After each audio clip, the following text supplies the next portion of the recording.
Forest ডিপার্টমেন্টের যৌথ উদ্যোগে ঘোষকামার লেকপাড়া এলাকাতে প্রিমেচিওর গাঁজা গাছ আমরা ডেস্ট্রয়েড করি।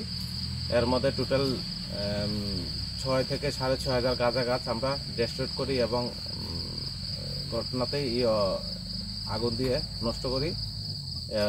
এই ইয়েতে আমরা টোটাল সর্বমোট 45 জন ছিলাম।